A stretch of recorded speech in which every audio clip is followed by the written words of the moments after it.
You think because you moved your kind into my neighborhood, you can just change the rules. This isn't the ghetto, sweetheart. Some of us have standards. Yeah, that was her opening line. No hello, no welcome basket, not even a note taped to the door, just a spit-flying tirade on my brand new porch that made my jaw hang open. Let me back up a sec, because to really grasp just how crazy this got, you gotta see the whole mess from the beginning. See, my wife Jenna and I, we'd been dreaming of this for years. Saving every cent, grinding through cramped apartments where a backyard was just a patch of concrete, and the neighbors screamed at each other through the walls. But finally, we made it. A house in a leafy, quiet suburb. A real home with an ancient oak tree, and a guest house that felt like the universe was finally doing us a solid. That guest house, man, that was the clincher. We pictured family flying and Jenna's sister staying a month and nobody stepping on each other's toes. We signed those papers faster than you can blink. The first few weeks, heaven. Unpacking boxes, painting walls, meeting polite but distant neighbors, and honestly feeling pretty lucky. Until we started to get to know the folks on our right, their perfectly manicured lawn, their big SUV, the son who was always hanging around. Let's call him Liam. Now, Liam had this habit, started small. He and his buddies would cut through our yard like it was a public path. The old folks who lived here before must have let it slide. First, I let it go. No sense making enemies on week 1. But then one day I come home, and there's Liam and 2 friends swimming in my pool. They didn't ask, just let themselves in and started shouting, "Hey, new neighbor? Hope you don't mind? It's a scorcher." And what do? Be the angry guy who just moved in, or smile and try to be cool? I tried the second thumbs up. Fake smile and told them, maybe give me a heads up next time. They shrugged, didn't care. Jenna, though, she was livid. She said it was a massive boundary issue, but I wanted to give them the benefit of the doubt. Maybe they were used to the old owner's ways, right? But it kept getting weirder. A few days later, our Wi-Fi slowed to a crawl. I checked the router and found 6 unfamiliar devices. Phones, a PlayStation, Liam's laptop. Turns out the guest house Wi-Fi reached their house, and they just never stopped using the password.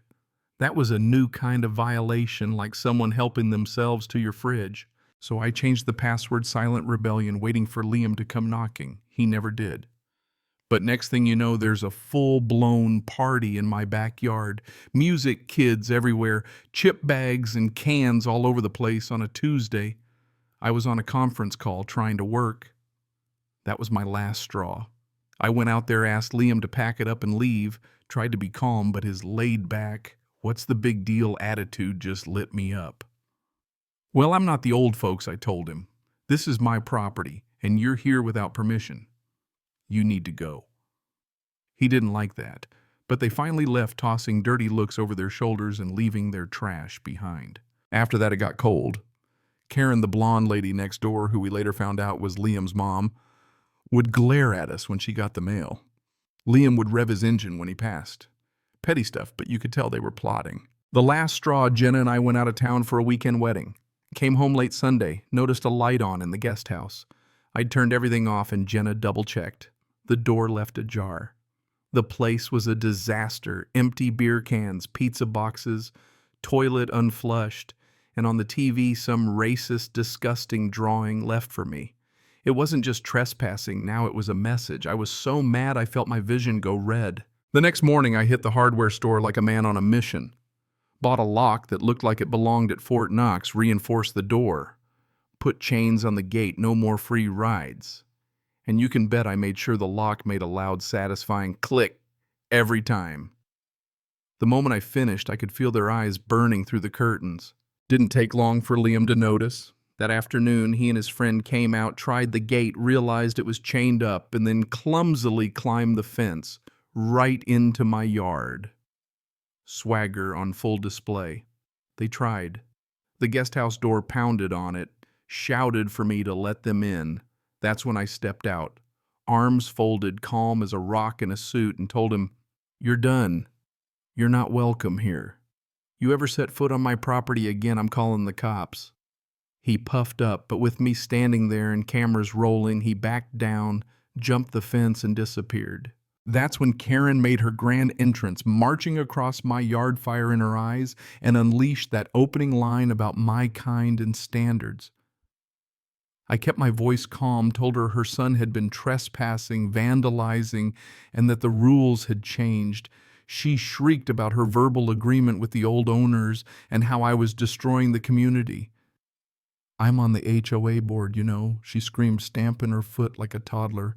"You'll regret moving here." And right on schedule, 4 days later, a letter arrived from the HOA, polite, official, and ridiculous. Apparently, my new lock violated the harmonious visual flow of the neighborhood. They gave me 14 days to replace it or face $50 a day fines. Jenna was worried, but I just got mad. I read the bylaws, found a clause about reasonable security measures, and wrote a polite but firm letter back, quoting their own rules, pointing out the door wasn't visible from the street, and offering to discuss it at the next board meeting. Then we bought a security camera system. Front porch, driveway, backyard, all angles covered, felt like Fort Knox, but for the first time, we could finally breathe. The cameras paid off fast. A few nights later, Liam and his buddy snuck over at 2 a.m., tried to break into the guest house, peered in our kitchen window. I saved the footage, labeled it midnight trespassing. A few days later, Karen called the cops on us for a fake noise complaint. When the police showed up, I invited them in, played the video for them. They got the picture real quick. "Keep that footage safe, sir," the officer said, "and let us know if you need to file a formal harassment complaint." For the first time, I felt like the law was on our side. But Karen wasn't done. Next came Gary, her husband meek, apologetic, trying to negotiate a compromise. "Maybe I could just give Liam a key. They'd pitch in for pool chemicals," he said, as if that was the magic fix. I told him flat out, no way. This was my home, not a public park. And the answer was never, period. It started to feel lonely, like the whole neighborhood might be on their side. But one evening, taking out the trash, Martha from across the street struck up a conversation. She told me we weren't the first Karen had driven out the last owners too, with complaints and harassment. "You have to stand your ground with her," Martha said. "Don't let her get to you." That changed everything. We realized we weren't alone. The next real blow came when Liam, angry and desperate, deliberately threw a baseball through the guest house window, caught on camera, crystal clear. I called the police, pressed charges, and suddenly the consequences got real. Jenna and I found a good lawyer who drafted a cease and desist letter outlining every incident, sending copies to Karen, Gary, the HOA, and their management company. A few days later, we got a check for the window repair and an email. The HOA dropped the violation. Victory, right, but Karen just shifted tactics, started a smear campaign on Facebook, telling her own version of events, painting us as hostile, exclusionary newcomers, ruining the community spirit. Some neighbors bought it, but Martha and a few others stood up for us. Then Karen tried to pass new HOA rules to ban electronic locks and require pool sharing. At the next HOA meeting, Martha and I spoke up, laid out the facts, and the board shut her down hard. She stormed out, red-faced and humiliated. That was the end, the public defeat. After that, it was just quiet. Karen became a ghost. Liam was gone. Gary, I'd see him sometimes older and frailer than before. Rumor was he was sick, and suddenly everything made a twisted kind of sense. The desperate need for control, the anger. One day, Gary came over shaky with a walker and apologized for everything. He confessed about his illness, the stress, the magical thinking that if Liam was happy, everything might stay normal. "When you locked that door, it made the illness real," he said, and she snapped. A week later, a for sale sign went up. Karen and Gary moved out quietly, no drama, just exhaustion. We didn't celebrate, we just felt relief, like a fever breaking. The new neighbors were kind, respectful, the kind of people you hope for when you move into a neighborhood like this. Now, a year later, our backyard is a sanctuary, not a battleground. The guest house is for family, for friends, what it was always meant to be. The lock that started it all is a symbol of peace, not war. And sometimes I think about Karen and her family, and I hope they found a little peace too. If you've ever had to stand your ground, fight for your space, or go toe-to-toe with a bully, drop a comment below. Do you believe in forgiveness for people like Karen, or is some behavior unforgivable? And what would you have done if it were your home?